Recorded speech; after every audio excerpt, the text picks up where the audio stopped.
ईमानदारी के साथ, निष्ठा के साथ, श्रद्धा के साथ अपने जीवन के किए गए कर्म का जो नाम है उसी का नाम है तपस्या।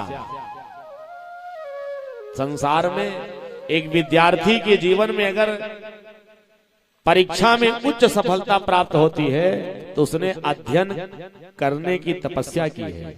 अब अगर बेचारा वो अध्ययन में तपस्वी नहीं बना तो कभी उसके जीवन में उच्च शिक्षा की प्राप्ति नहीं होगी।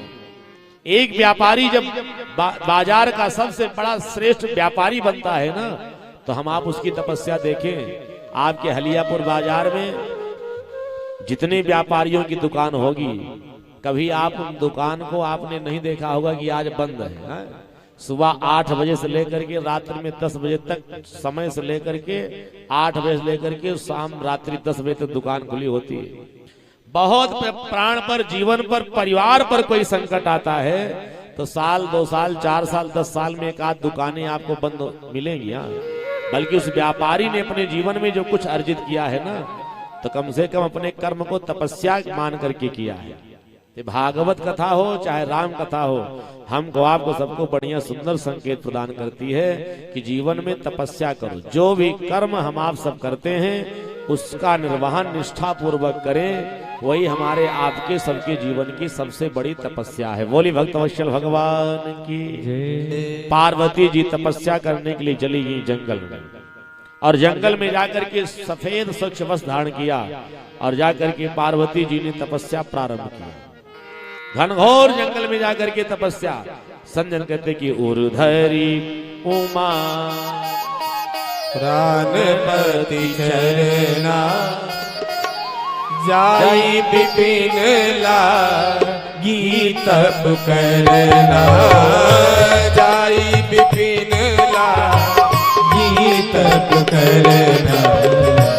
उर्धरी उमा प्राणपति चरना जाई विपिन लागी तप करना, जाई विपिन लागी तप करना। बहुत छोटी सी अवस्था, 5 वर्ष की बहुत छोटी सी अवस्था में पार्वती जी घनघोर जंगल में जाकर के कुशा का आसन बिछाई और भोलेनाथ की आराधना में तपस्या में लग गई। 100 वर्ष तक कंदमूल फल खा करके पार्वती जी ने भगवान की तपस्या की है, और उसके बाद कुछ 1000 वर्ष तक कंदमूल फल का त्याग करके केवल जल पिया है। और कुछ वर्ष बीत गए तो सज्जनों, कुछ 1000 वर्ष तक केवल जल का त्याग करके श्वास लेकर के भगवान की तपस्या।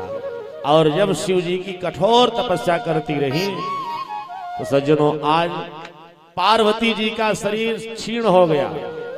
सारे देवताओं ने आकाशवाणी के माध्यम से पार्वती जी को बहुत प्रलोभन दिया, लेकिन पार्वती जी प्रलोभन मानी नहीं। अब आकाशवाणी की बात सुनकर के प्रभावित नहीं हुई। तो आज वही पार्वती जी के लिए आकाशवाणी देवताओं ने किया कि भयो मनोरथ सुफल तब सुन गिरिराज कुमार, परिहर दुसह कलेश सब अब मिली है ही त्रिपुरा।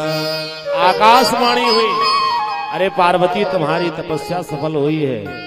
तुम्हारी ये तपस्या देख करके संसार के समस्त देवताओं ने एक साथ आशीर्वाद दिया है कि अब तुम्हें पति के रूप में देवाधिदेव महादेव ही मिलेंगे।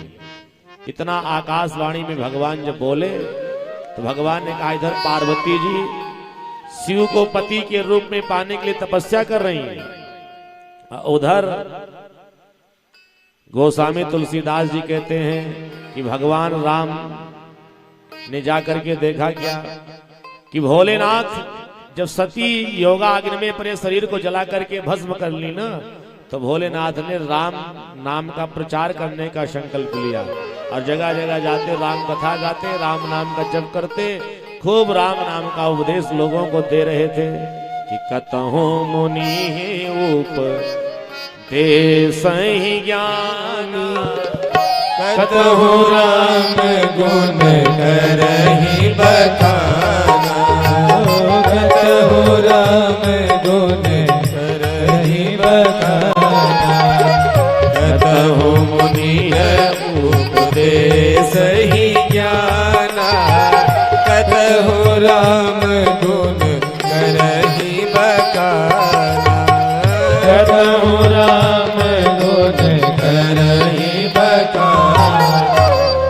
भोलेनाथ सारे संसार में भ्रमण करते हुए राम जी के चरित्र का गान कर रहे हैं, राम नाम का जय जयकार कर रहे हैं, खूब राम नाम का प्रचार कर रहे हैं। उसके बाद एक स्थान पर जाकर के राम नाम की साधना में जब लगे तो भगवान राम आकर के भोलेनाथ के सामने प्रकट हो गए। भगवान ने कहा, प्रभु आपने दर्शन दिया, मेरा जीवन धन्य हुआ। इतना सुनते ही भगवान श्री राम ने भोलेनाथ से कहा, प्रभु मैं आपके लिए एक छोटा सा निवेदन लेके आया हूं। क्या? मैं चाहता हूं कि अब आप विवाह के लिए तैयार हो जाइए। भोलेनाथ ने कहा, प्रभु क्षमा करिए राम जी से, क्यों?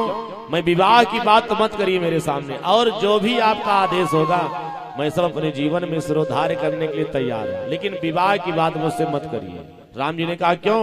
भोलेनाथ ने कहा, प्रभु आपको सब पता है, एक विवाह मेरा सती जी के साथ हुआ था, और सती जी अपने पिता प्रजापति दक्ष की यहाँ ही योगाग्नि में जाकर के अपने शरीर को जला करके भस्म कर ले। और प्रभु आपकी कृपा से एक बात तो ये बन गई कि सती जी अपने शरीर को जला करके अपने पिता प्रजापति दक्ष के यहाँ नष्ट की थी।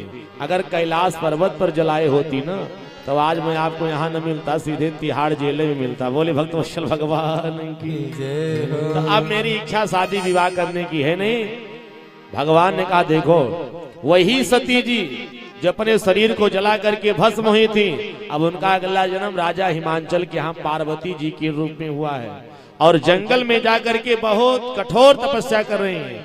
पूरा शरीर किसकाय हो गया है, शरीर का मांस और खून सब रक्त सूख गया था। अब मैंने आकाशवाणी में उनको पति के रूप में देवादिदेव महादेव मिलने के लिए वचन दिया। अब आपको मेरा वचन निभाना होगा, इसलिए आप विवाह के लिए तैयार हो जाइए। भोलेनाथ ने कहा, प्रभु जब आपका आदेश है तो मैं विवाह के लिए तैयार हो रहा हूं।